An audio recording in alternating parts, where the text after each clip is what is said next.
Hello student, welcome to our YouTube channel commerce option C. आज की class में cover करेंगे जो हाफ पार्ट रह गया था लास्ट क्लास का कि कैसे प्राइस को डिटरमाइन किया जाता है इम्परफेक्ट कल्यूजन में, या फिर इसे प्राइस लीडरशिप मॉडल भी बोलते हैं। लास्ट क्लास में हमने कवर किया था कि किस तरीके से प्राइस डिटरमाइन किया जाता है परफेक्ट कल्यूजन के अंदर। अगर अभी तक आपने लास्ट क्लास ही नहीं देखे ताकि आपके स्टडी में कंसिस्टेंसी बनी रहे। अगर अभी तक आपने मेरे यूट्यूब चैनल कॉमर्स एफिशिएंसी को सब्सक्राइब नहीं किया, सब्सक्राइब कीजिए और बेल आइकन जरूर प्रेस कीजिए ताकि जब भी मैंने वीडियोस अपलोड करूं सबसे पहले नोटिफिकेशन के पास जाए, आप वीडियोस को सबसे पहले देखो और आपकी स्टडी बूस्टअप हो। इम्परफेक्ट कल्यूजन में क्या होता है कि इम्परफेक्ट कल्यूजन के अंदर की जो फर्में होती हैं वो आपस में मिलती नहीं है, कल्यूड नहीं करती, यानी कि ग्रुप नहीं बनाती हैं वो आपस में, ना ही उनका कोई म्यूचुअल एग्रीमेंट होता है। इम्परफेक्ट कल्यूजन के अंदर क्या होता है कि एक जो बड़ी फर्म होती है, मेन फर्म होती है, जो डोमिनेंट फर्म कहलाती है, वही प्राइस को डिटरमाइन करती है, प्राइस लीडर का रोल प्ले करती है। जो प्राइस मेन डोमिनेंट फर्म द्वारा डिटरमाइन कर दिया जाता है उसी प्राइस के ऊपर आगे जो छोटी फर्में होती हैं वो प्रोडक्ट को सेल करती हैं। तो यहाँ पे इम्परफेक्ट कल्यूजन की जो एक्सप्लेनेशन है कवर करते कहते imperfect collusion is a situation in which there is a no open or secret agreement. तो यहाँ पे कोई भी ना ही किसी तरीके का ओपन, ना ही किसी तरीके का सीक्रेट एग्रीमेंट किया जाता, ना ही कल्यूड किया जाता फर्मों के बीच में जो ओलिगोपोलिस्ट इंडस्ट्री होती है। कल्यूजन का मतलब होता है कि ग्रुप बना लेती हैं आपस में, जब फर्में मिल जाती हैं कल्यूड कर लेती हैं, ग्रुप बना लेते हैं, उसको कल्यूजन बोलते हैं। तो यहाँ पे इम्परफेक्ट कल्यूजन के अंदर किसी भी तरीके से जो फर्में आपस में ना ही मिलती हैं और ना ही कोई उनका एग्रीमेंट होता है, तो यहाँ पे ना कोई ओपन तरीके से ना कोई सीक्रेट तरीके से कोई भी अपना एग्रीमेंट है जो नहीं करती फर्में। यहाँ पे बहुत सारी फर्में होती हैं नॉन कल्यूसिव ओलिगोपोली के अंदर, लेकिन एक फर्म जो ऐसी होती है उनके बीच में जो डोमिनेंट होते हैं। डोमिनेंट का मतलब होता है कि जो मेन रोल प्ले करती है, सबसे बड़ी फर्म होती है, उसी फर्म को प्राइस लीडर बोला जाता है। प्राइस लीडर इसलिए बोला जाता है क्योंकि सारे प्राइस को लीड कौन करके चलती है, डोमिनेंट फर्म करके चलती है। जो प्राइस डिटरमाइन किया जाता है वो डोमिनेंट फर्म द्वारा डिटरमाइन किया जाता है। अगर हम डेफिनेशन की बात करें तो जो प्राइस लीडरशिप एक ऐसा मीन्स होता है जहाँ पे जो ओलिगोपोलिस्ट होते हैं वो कोऑर्डिनेट करके चलते हैं अपने प्राइस बिहेवियर को बिना एंटर किए किसी कल्यूजन में, यानी कि यहाँ पे वो प्राइस को डिटरमाइन करने के लिए किसी भी तरीके का एग्रीमेंट या किसी भी तरीके का ग्रुप नहीं बनाते बिना कल्यूजन के। जो प्राइस लीडरशिप के अंदर प्राइस डिटरमाइन किया जाता है डोमिनेंट फर्म द्वारा, formal agreement and clandestine meetings are not involve. यहाँ पे किसी भी तरीके का जो एग्रीमेंट नहीं किया जाता, rather a practice involve whereby dominant firms usually the largest और the most efficient in the industry initiate price changes and all other firms more or less automatically follow that price change. तो यहाँ पे जो सबसे बड़ी firm होती है, सबसे डोमिनेंट फर्म होती है, वो प्राइस को जो डिटरमाइन करती है वही इनिशिएट करती है प्राइस चेंजेस के लिए, और जो प्राइस डिटरमाइन कर दिया जाता है डोमिनेंट फर्म द्वारा उसी प्राइस को आगे फॉलो करके चलती है जितनी भी फर्में आती हैं इंडस्ट्री के अंदर। अगर हम इन शॉर्ट में बात करें तो प्राइस लीडरशिप मॉडल है कि इस बेस्ड है सपोजिशन, यानी कि इस अनुमान के ऊपर बेस्ड है कि जो एक फर्म होती है इंडस्ट्री के अंदर वो प्राइस लीडर होती है और बाकी दूसरी फर्में उसके प्राइस को फॉलो करती है जो डिटरमाइन किया जाता है डोमिनेंट फर्म द्वारा। This firms fix the price and other firms follow it's lead. तो यहाँ पे एक फर्म जो होती है डोमिनेंट वो प्राइस को फिक्स कर देती है, बाकी दूसरी फर्में जो प्राइस को फॉलो करती हैं। द प्राइस लीडर में be the dominant firms of the industry. जो प्राइस लीडर होती है वो इंडस्ट्री की डोमिनेंट फर्म होती है, सबसे बड़ी फर्म होती है। It is assume that the dominant firm sets the price for the industry. तो यहाँ पे जो डोमिनेंट फर्म होती है वो प्राइस डिटरमाइन करती है, but it lets the small firm sell all they want at that price. तो यहाँ पे जितनी भी छोटी फर्में होती हैं वो उस डिटरमाइन के प्राइस के ऊपर जितना चाहे क्वांटिटी को सेल कर सकती हैं, लेकिन what ever amount the small firms do not supply eight that price is supplied by the dominant firm. कहते हैं कि कोई मर्जी अमाउंट हो स्मॉल फर्म की, लेकिन यहाँ पे वो सप्लाई नहीं करेंगी जितनी वो डोमिनेंट फर्म द्वारा मतलब कि सप्लाई की, यानी कि जो प्राइस है जो डिटरमाइन कर देगा डोमिनेंट फर्म द्वारा उसी प्राइस के ऊपर आगे फर्मों ने जो सेल करना है। तो यहाँ पे किसी भी तरीके का जो अपोजिशन नहीं करती हैं वो। This situation is also known as dominant price leadership model. इसी को क्या बोला जाता है, प्राइस लीडरशिप मॉडल है जो बोला जाता है। नेक्स्ट आती है कि स्ट्रैटेजीज़ कौन कौन सी अडॉप्ट की जाती हैं प्राइस लीडरशिप के अंदर। सबसे पहले स्ट्रैटेजी आती है जो प्राइस लीडर होता है वो चेंज नहीं करता प्राइस को फ्रिक्वेंटली, यानी कि लगातार बार बार प्राइस को चेंज नहीं करते। जो प्राइस लीडरशिप फर्म होती है, प्राइस अगर चेंज तब किया जाएगा जब जो कॉस्ट होती है और जो डिमांड कंडीशंस होते हैं वो चेंज हो जाती हैं। जब कॉस्ट चेंज हो जाएगी या फिर डिमांड चेंज हो जाएगी तब तो उस केस में प्राइस को चेंज करना ही पड़ेगा, सेम नहीं रख सकते। तो जो प्राइस लीडर होता है वो इंक्रीज़ कर देगा प्राइस को in response to industry wise wage rise, increase in taxes, increase in price of some basic input. अगर मान लो कि वेज राइज हो गई, यानी कि मजदूरों की जो मजदूरी है वो महंगी हो गई है, टैक्स की रेट बढ़ गई है, प्राइस जो बेसिक इनपुट जिन इनपुट का इस्तेमाल करके गुड्स को बनाया जाता है, अगर उन इनपुट के रेट बढ़ गए हैं तब प्राइस को बढ़ाया जाएगा।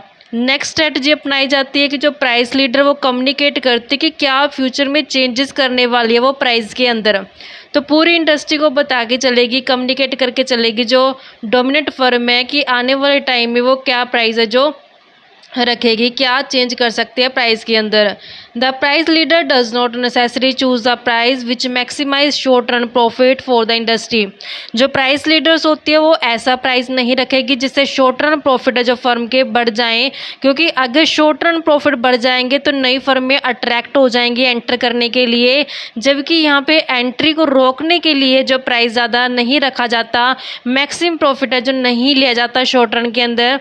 जो रीज़न है इसका ये रहता है कि इंडस्ट्री नहीं चाहती कि नई फर्में जो एंटर करें, नई फर्मों की एंट्री को डिस्करेज करने के लिए, रोकने के लिए जो प्राइस लीडरशिप फर्म होते हैं वो ऐसा प्राइस रखते हैं जिससे ज़्यादा प्रॉफिट है जो ना हो पाए। To discourage the new competitor, नए कंपटीटर को रोकने के लिए जो प्राइस रखा जाता है वो ऐसा रखा जाता है जो below the short run profit maximising level की, जहाँ पे शॉर्ट रन मैक्सिमम प्रॉफिट होगा उससे कम मतलब कम पे क्या किया जाएगा, प्राइस को चार्ज किया जाएगा। अगर मैक्सिमम प्रॉफिट ले लिया तो नई फर्म में अट्रैक्ट हो जाएंगी और डोमिनेंट फर्म नहीं चाहती कि नई फर्म में एंटर हो, इस कारण से जो कम प्राइस रखा जाता है ऐसा इतना होता है कि वो प्रॉफिट मैक्सिमाइजेशन लेवल से थोड़ा कम हो। नेक्स्ट इसको हम समझते हैं डायग्रामेट की हेल्प से, डायग्राम की हेल्प से समझते हैं, डायग्राम बनाते हैं। तो ये हमारे पास ओ वाई एक्सिस है, ओ वाई एक्सिस को ड्रॉ करेंगे और ये हमारे पास ओ एक्स एक्सिस है।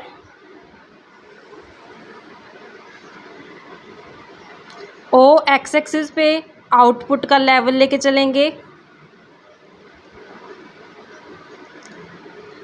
ओ वाई एक्सिस पे लेंगे हम रिवेन्यू और कॉस्ट को।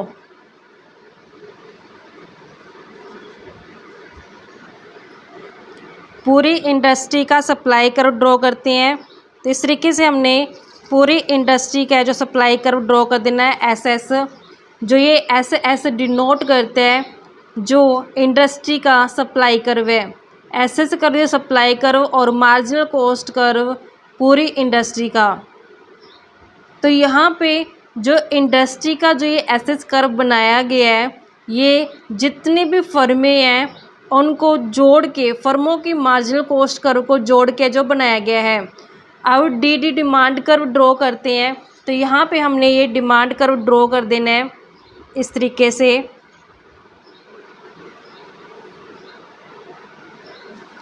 ये हमारे पास कैपिटल डी डैश लेके चलते हैं। जो डी डैश है ये डिमांड कर्व है इंडस्ट्री के प्रोडक्ट का। जो ये डिमांड कर्व है output of dominant firm D dash हम ड्रॉ करते हैं।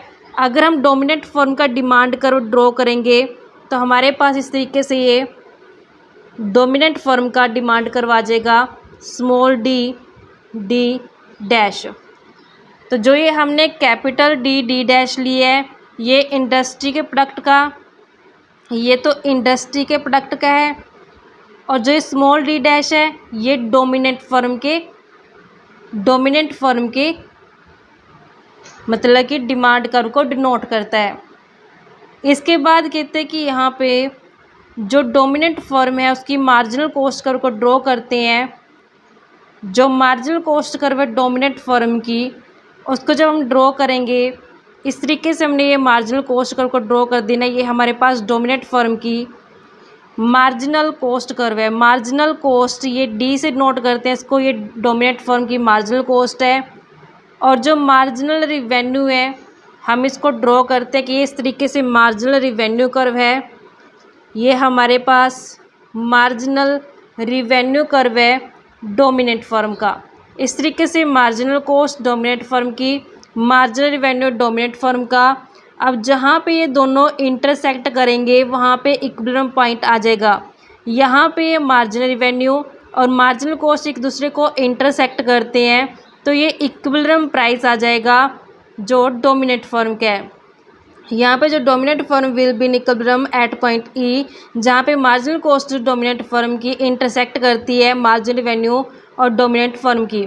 तो यहाँ पे कहते हैं जो profit maximising output will be, तो यहाँ पे हमने क्या करना है, जहाँ पे marginal cost marginal revenue dominant firm की इक्वल है वहाँ से हमें क्या पता चल जाएगा, प्रॉफिट मैक्सिमाइजिंग आउटपुट का लेवल पता चल जाएगा। तो जब हम इसको यहाँ से ड्रॉ करते हैं लाइन को, तो हमें यहाँ से पता चल गया कि जो हमारे पास मैक्सिमम आउटपुट लेवल है वो कितना हो गया, मैक्सिमम आउटपुट लेवल जो ओके होगा, जहाँ पे मार्जिनल जो रिवेन्यू है और जो मार्जिनल कॉस्ट है दोनों ने क्या किया, इंटरसेक्ट किया है।